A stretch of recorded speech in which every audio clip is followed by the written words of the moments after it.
say not to the first central office, but to some other central office on the way to the destination, wait, just break the communication, I'm going to talk to you, I'm a central operator or a central office myself, I'm a switch myself.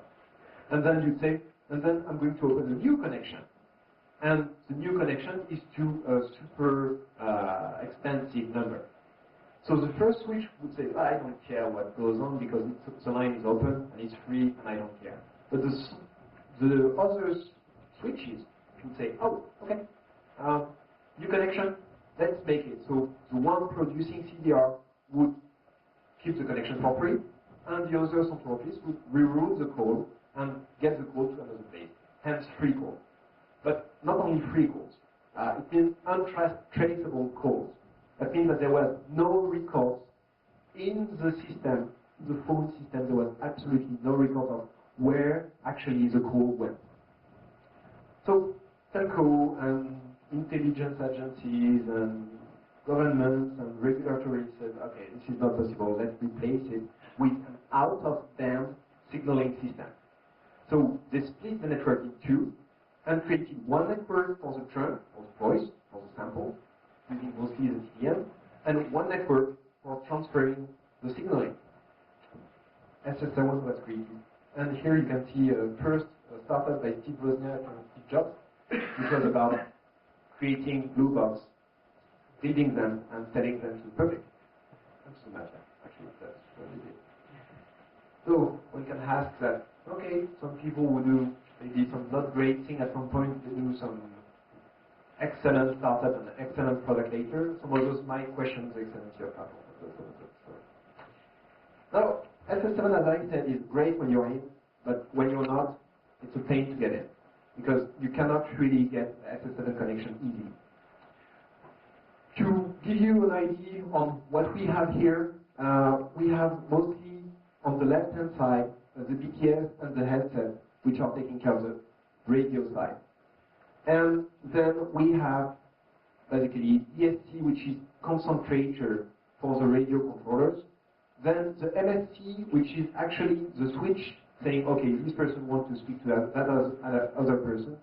When we are talking about this box, we are talking about quite big entities. So once I hacked into the MSC, and I asked the guy, wow, at the end of the mission, he tells me, oh, okay, we have a few days now, it's good. You want to see some stuff? I'm like, yeah, I'd like to see what the pen test was about, like physically, what we were able to compromise. And he said, okay, so bring me to a data center and say, okay, this is the MSC. And I say, oh, is this computer?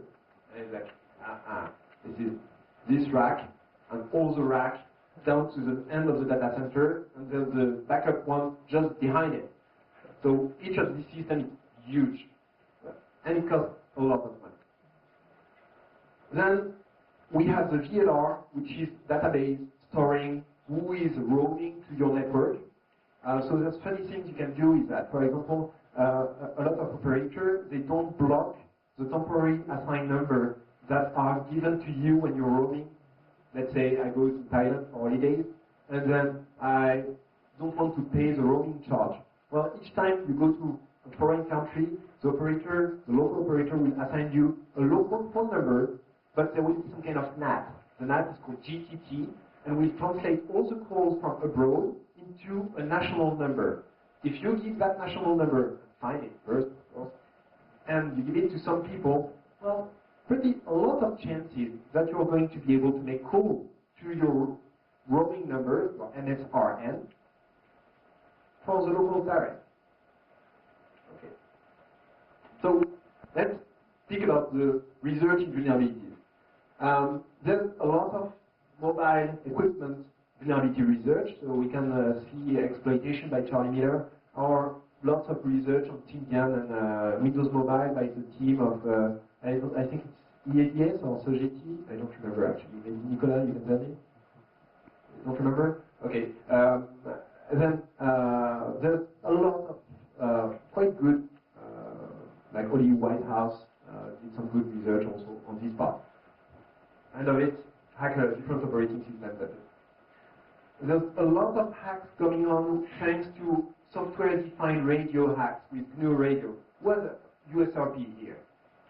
Nobody has a USRP, one person. Excellent. So USRP is one software radio. You can tune in and decode the way you want. It's FPGA inside. You can reprogram the decoding. It's very versatile radio.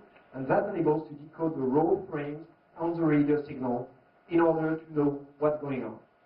And there's even a part where Harald Welte in Germany started OpenBSC, so I think you can find on Google OpenBTS, yeah, and OpenBSC, and Linux Call Gateway or something like that, which are open source tools to control closed source equipment.